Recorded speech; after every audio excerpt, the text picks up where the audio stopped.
हालांकि बर वक्त ये कहानी नहीं लगती, तारीख मगर खून को पानी नहीं लिखती। मैं इसलिए जिंदा हूँ कि मैं बोल रहा हूँ, ये दुनिया किसी गूंगे की कहानी नहीं लिखती। लोगों को बोलना चाहिए, जो जुल्म ज्यादती हो रही है उसके खिलाफ आवाज़ उठाना चाहिए। आगे हुए दस्ते तलब से मांगते हैं और हम अपने जख्मों का मरहम कब से मांगते हैं।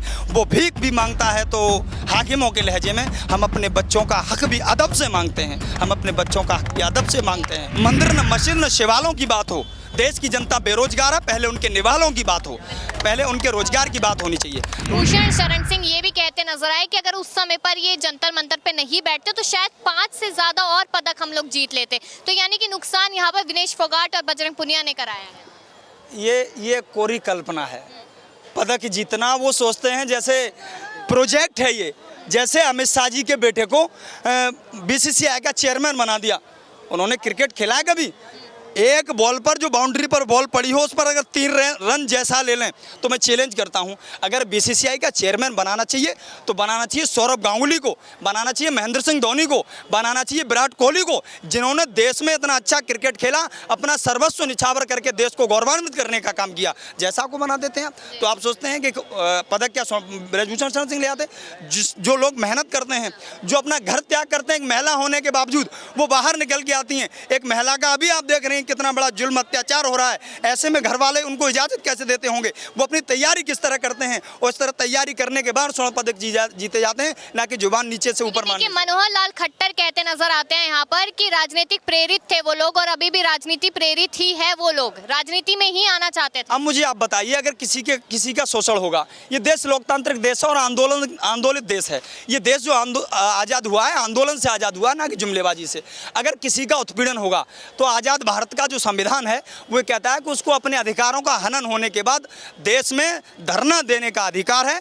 अगर आपका कहीं सुना नहीं जाता और नहीं सुना जाता, जनवरी में वो धरने पर बैठती हैं और अप्रैल में सुप्रीम कोर्ट के दबाव के बाद एफआईआर लिखी जाती है, उसके बाद भी गिरफ्तारी नहीं होती। सवालिया निशान लगता है। एक तरफ आप बुलडोजर की बात करते हो, दूसरी तरफ आप 3-3, 4-4 महीने तक महिला रेसलर जो देश की गोल्ड मेडलिस्ट हैं उनके यौन शोषण पर आप गिरफ्तारियां नहीं करते हो, तो सवालिया निशान लगना जाहिर सी बात है।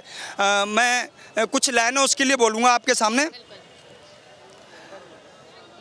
हालांकि बर वक्त ये कहानी नहीं लगती, तारीख मगर खून को पानी नहीं लिखती।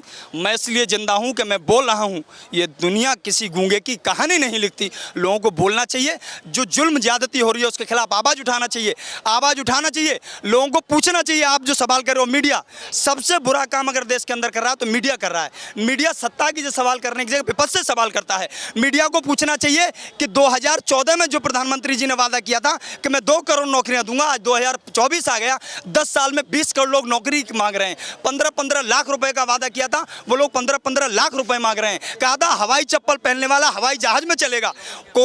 समय में वो लोग पैदल चल के मर गए, उनको बस नसीब नहीं हुई, खाना नसीब नहीं हुआ। आप कहते हैं ये कोरी कल्पना है, सिर्फ कुछ नहीं, जुमलेबाजी से देश नहीं चलता है। भाजपा तो कहती है कि नौकरियां भी हमने दी है, महिला सुरक्षा भी हमने दी, हमने बहुत काम किए, जनता खुश है हमारे काम से, तभी तो वापस लेकर आए। अगर नौकरियां दी होती तो आप उत्तर प्रदेश में देख लीजिए, जितने भी पेपर निकलते हैं सारे के सारे पेपर लीक हो जाते हैं। और जिस उत्तर प्रदेश के लॉ एंड ऑर्डर की स्थिति को पूरे देश में बयान किया जाता है, उत्तर प्रदेश की जो शासन व्यवस्था है, जो प्रशासन है, बहुत उच्च क्वालिटी का है। आप बताइए, जो नौजवान है देश का भविष्य नौजवान है, वो चाहे किसी जाति किसी मजहब का हो, वो देश का भविष्य है। उस देश के भविष्य के साथ छल किया जाए, 60 लाख बच्चे जब पेपर देकर चले आए और वो पेपर लीक हो जाए तो उसमें कानून व्यवस्था तो बिल्कुल जीरो है। कहाँ कानून व्यवस्था है? और आप कानून व्यवस्था की बात करती हैं, आए दिन रेप, कितनी जघन्य घटनाएं हो रही हैं और प्रधानमंत्री जो मुख्यमंत्री उस पर मौन है। ऐसे तो नहीं चलता है। कहते हैं कि कानून व्यवस्था में तो यूपी सबसे टॉप पे आता है, बुलडोजर बाबा के नाम से योगी जी यहाँ पर जाने जाते हैं, और आप कह रहे हैं कि बहुत खराब है कानून व्यवस्था। मैं आपसे पूछता हूँ, बुलडोजर प्रदेश की न्यायपालिका का क्या होगा? अगर किसी ने गुनाह किया है, किसी ने जुर्म किया, मैं कहता हूँ उसको देश की न्याय जो प्रक्रिया है, न्याय प्रणाली से उसको गुजारिए।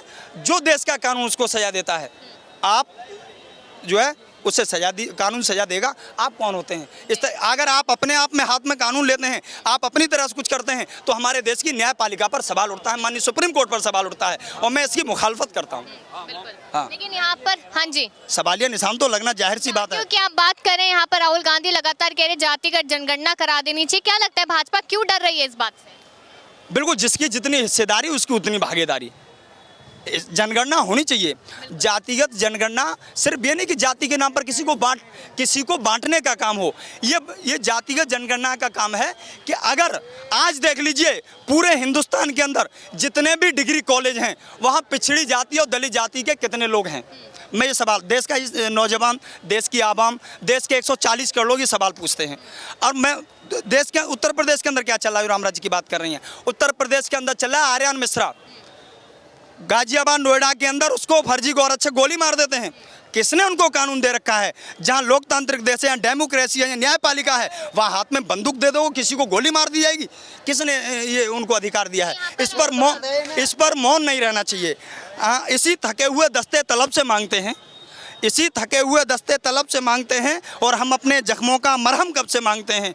वो भीख भी मांगता है तो हाकिमों के लहजे में हम अपने बच्चों का हक भी अदब से मांगते हैं, हम अपने बच्चों का हक भी अदब से मांगते हैं। वापस से अगर हरियाणा चुनाव की चर्चा की जाए तो तमाम लोग ये कह रहे हैं, तमाम आर्टिकल्स ये सामने आ रहे हैं जिसमें कहा जा रहा है कि जाट समुदाय, किसान समुदाय यहाँ पर भाजपा से नाराज होता दिखाई देगा हरियाणा चुनाव में। लेकिन किसानों को लेकर भाजपा कह रही है कि 25 फसलों पर तो MSP दे दी है हमने। देखो मैं आपको बताना चाहता हूँ कितना बड़ा आंदोलन चला, मिनिमम सपोर्ट प्राइस जो न्यूनतम समर्थन मूल्य मिलना चाहिए। ये देश एक कृषि प्रधान देश है, या किसान को तवज्जो देनी होगी। बिना किसान के यहाँ ज़्यादातर लोग जो खड़े हैं वो किसानी से जुड़े हुए होंगे। किसान जब तक देश का खुशहाल नहीं होगा, देश को विकसित बनाने का सपना कोरी कल्पना के बराबर है। किसान को खुशहाल करना पड़ेगा, उसको MSP देना पड़ेगा। आपको पता है कि धान जब बाढ़ आ जाती है तो कितनी मेहनत के बाद लगाया जाता है, वो बाढ़ में बह के चला जाता है, उसका मुआवजा सरकार नहीं देती। लेकिन एक देश का बिजनेसमैन 12,000 करोड़ रुपया लेकर के विदेश चला जाता है। प्रधानमंत्री जी कहते हैं हमारी विदेश नीति मजबूत है, लेकिन वो वहाँ जाकर ऐश कर रहा है। वो देश की गाड़ी कमाई का रुपया है, देश के 140 करोड़ लोगों का रुपया है। और आप जाट वाली बात कर रही हैं, जाट ही नहीं देश का हर आवाम जाग चुका है। जाति मजहब की बात नहीं होनी चाहिए, मंदिर न मस्जिद न शिवालों की बात हो। देश की जनता बेरोजगार है, पहले उनके निवालों की बात हो, पहले उनके रोजगार की बात होनी चाहिए, रोजगार पर बात होनी चाहिए। मेरा मानना जहाँ तक है, मैं एक नौजवान हूँ, नौजवान मांग करता है शिक्षा, सड़क और स्वास्थ्य, इन तीनों चीज़ों पर चर्चा हो। जहाँ की शिक्षा उच्च क्वालिटी की होगी, जहाँ की सड़क व्यवस्था उच्च क्वालिटी की होगी और जहाँ स्वास्थ्य व्यवस्था उच्च क्वालिटी होगी, वही देश विकसित देश बनते हैं। देश अंधभक्ति से विकसित नहीं बनते हैं। तो ऐसा क्यों लगता है कि अनभक्ति कर रहे हैं लोग यहाँ पर? अगर भाजपा को सपोर्ट करे तो वो अनभक्ति कैसे हो गई? मैं ये नहीं कह रहा, मैं कह रहा हूँ पार्टी विशेष का किसी का मैं नाम नहीं ले रहा हूँ। मेरा कहने का मकसद ये है कि अगर आप वोट देते हैं तो अगर मैं वोट डालने जाता हूँ तो मुझे देखना चाहिए कि मेरे बच्चे की शिक्षा है अच्छे दर्जे की, उसको मिलेगी कि न मिलेगी। बाकी चीज़ें तो सब ये खुद आदमी तैयार कर लेता है। सड़क, शिक्षा, स्वास्थ्य पर जो काम करेंगे वही सरकारें आएंगी। उत्तर प्रदेश में आपने देख लिया, जिस प्रोजेक्ट को लेकर के 3 दशक से एक पार्टी विशेष ने राजनीति की, एक प्रोजेक्ट को लेकर के, और 2024 के लोकसभा चुनाव में उस प्रोजेक्ट पर कई हजार करोड़ रुपया व्यय किया गया, लेकिन मिला क्या? नाकामी। इससे सिद्ध होता है कि भगवान सबके हैं, भगवान में बंटवारा नहीं हो सकता। अगर आपके भी हैं, मेरे भी हैं, इनके भी हैं, सब खुली हवा में सांस लेते हैं। ये देश सबका है। तो हरियाणा में 10 साल हो गए सरकार को, भाजपा को, तो क्या लगता है कि अब जनता क्यों पसंद नहीं करेगी या क्यों पसंद करेगी? क्या वजह लगता है? जिस हरियाणा ने देश के लिए इतने बड़े बड़े खिलाड़ी, देश अपना जो हरियाणा है वो अपना नंबर 1 रहा राज्य, वो उसको कहाँ ले जाकर के छोड़ दिया है। आप देख लीजिए कितनी फैक्ट्रियां वहाँ बंद पड़ी हुई हैं, और किसानों की स्थिति इतनी बुरी है कि लगातार 4 से 5 साल से किसान आंदोलित है वहाँ। आज भी संगू बॉर्डर पर किसान बैठा हुआ है। तो मैं आपसे फिर कह रहा हूँ, ये वही किसान है। और अभी एक हमारे देश की एक सांसद हैं, शर्म आती है सांसद कहते हुए।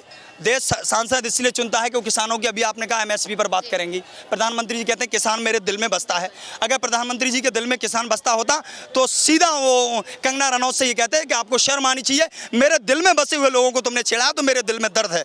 दिल में बसे हुए लोगों को छेड़ने के बाद दिल में दर्द नहीं होता, ये कैसी सिर्फ यहाँ से है? किसान दिल में बसता होता तो वो जो है उनकी सदस्यता ले लेते। आप तो 2 मिनट में डिस्क्वालीफाई कर देते हैं। राहुल गांधी जी को तो मोदी चोर कहने पर डिस्क्वालीफाई कर दिया, जबकि उन्होंने किसी का नाम नहीं लिया। अरे ललित मोदी, नीरव मोदी देश का रुपया ले जाएंगे, चोर नहीं बोला जाएगा? देश के 140 करोड़ लोगों के श्रम का रुपया है, उस रुपये को ले जाने वाले को चोर नहीं बोला जाएगा? तो 2 करोड़ लोग, जो लोग इतना रुपया देश का लेके चले जाते हैं, उनको चोर नहीं बोला जाएगा? कंगना रनौत का जो बयान है वो निहायत गलत है, कि इनको सब कुछ याद आ जाएगा।